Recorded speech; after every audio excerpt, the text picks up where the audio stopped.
कि find the total capacitance of the given circuit. Circuit हमें नीचे दिया हुआ है। ये सर्किट कुछ मुझे स्क्वायर या रेक्टेंगल शेप लग रहा है, ठीक है। और इसके डायगोनल में भी हमारे पास क्या है, एक कैपेसिटर है। तो टोटल नंबर ऑफ कैपेसिटर हमारे पास क्या हो गया, 5। अब इसको मैं अरेंज करता हूँ। अरेंज करने से मुझे नज़र आया ये तो हमारे पास व्हीटस्टोन ब्रिज वाला सर्किट बन रहा है, ठीक है। अब ये देखें, व्हीटस्टोन ब्रिज वाला सर्किट बन रहा है ये, ठीक है। अब मैंने क्या करता हूँ, इसके जो सेंटर में कैपेसिटर है ना, सेंटर में जो कैपेसिटर है उसको मैं इग्नोर, उसकी कैपेसिटेंस को इग्नोर कर सकता हूँ। क्यों उसकी कैपेसिटेंस को इग्नोर कर सकता हूँ? क्योंकि आपको पता है व्हीटस्टोन ब्रिज की एक बहुत अहम प्रॉपर्टी है कि उस, क्योंकि जो पॉइंट बी और पॉइंट ए है ना वो इक्वी पोटेंशियल है, यानी उनके दरमियान जो पोटेंशियल है, इक्वी का मतलब सेम है, उनके दरमियान जो पोटेंशियल है पॉइंट बी और पॉइंट ए के दरमियान वो इक्वल है, यानी V A is equal to V B. तो हमारे पास कोई भी चार्ज पास नहीं करेगा इस कैपेसिटर में से, तो इसकी कैपेसिटेंस हम इग्नोर कर सकते हैं, ठीक है। V A minus V B is equal to zero. फिर मैं इसको थोड़ा और सिंप्लीफाई कर देता हूँ आपको। इस सर्किट को भी मैंने इस सर्किट को सिंप्लीफाई करके हमारे पास ये टॉप राइट पे लिखा है, ठीक है, टॉप राइट पे लिखा है। तो हमारे पास इसको सिंप्लीफाई करके मैंने देखा कि हमारे पास ये दो, हमारे पास अब मैंने एक कैपेसिटर इग्नोर कर दिया। अब हमारे पास टोटल नंबर ऑफ कैपेसिटर जितने बचे हैं 4। तो 4 को मैंने सिंप्लीफाई करके कुछ इस तरह सर्किट में हम कनेक्ट किया है दूसरे के साथ, ठीक है। तो अगर हम देखें तो हमारे पास ये जो 2 माइक्रोफैरड और 2 माइक्रोफैरड है आपस में किस में है, सीरीज़ में। नीचे वाले भी हैं किस में, सीरीज़ में। अब सीरीज़ में जब हमारे पास identical number of capacitor of capacitance n हो, तो इसको कैसे, मैंने आपको शॉर्ट ट्रिक बताया था, सॉल्व करते हैं। चाहे सीरीज़ में जो इक्विवेलेंट कैपेसिटेंस आ जाती है ना, मैंने इसको लेफ्ट बॉटम पे सॉल्व किया है। C S E Q is equal to एक कैपेसिटर की capacitance C divided by number of capacitor, वो हमारे पास एन है। तो हमारे पास एक कैपेसिटर की कैपेसिटेंस 2 माइक्रोफैरड है, उसको नंबर ऑफ कैपेसिटर 2 से डिवाइड किया तो 1 माइक्रोफैरड आंसर आ गया, ठीक है। यानी जो हमारे पास ये दो ऊपर टॉप राइट पे, ठीक है, जो हमारे पास कैपेसिटर है वो सीरीज़ में लगे हैं, उसकी इक्विवेलेंट कैपेसिटेंस 1 माइक्रोफैरड आती है। अब ये देखें, अब मैंने इसको मज़ीद सिंप्लीफाई करके कहाँ पे लिखा है, ये मिड में, नीचे बॉटम मिड पे।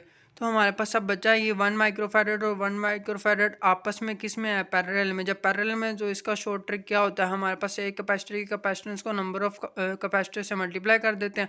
तो एक कैपेसिटर की कैपेसिटर 1 माइक्रोफैरड है, तो उसको जब 2 से मल्टीप्लाई करूँगा तो मेरे पास आंसर सिंपली क्या आ जाएगा, 2 माइक्रोफैरड आ गया। एमसीक्यू की स्टेटमेंट है कि if electric field strength double then the energy stored in capacitor will B.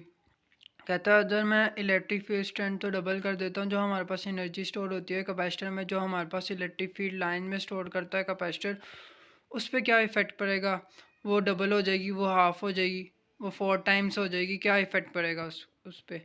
तो सबसे पहले आप देख लें possible expression for the energy stored in capacitor. हमारे पास आपको 4 फार्मूले याद रखने पड़ने हैं। सबसे पहले E is equal to half, half सब में आ रहा है, देख लें 1/2 1/2 1/2 सब में आ रहा है। अब सबसे पहले जो फॉर्मूला है सी वी स्क्वेयर, ठीक है, ये आपने याद रखना है। इसके बाद जो फॉर्मूला है is equal to half Q V, is equal to half Q square by V. अगर मैं कहता हूँ कि हमारे पास इसमें, हमारे पास क्या कहता है, अब हमारे पास जो फोर्थ फार्मूला है उसकी वो क्या, हमारे पास is equal to half E square E naught E R इधर है relative permittivity of free space, ठीक है। और ये हमारे पास एनर्जी डेंसिटी का फार्मूला है for energy stored in capacitor, ठीक है।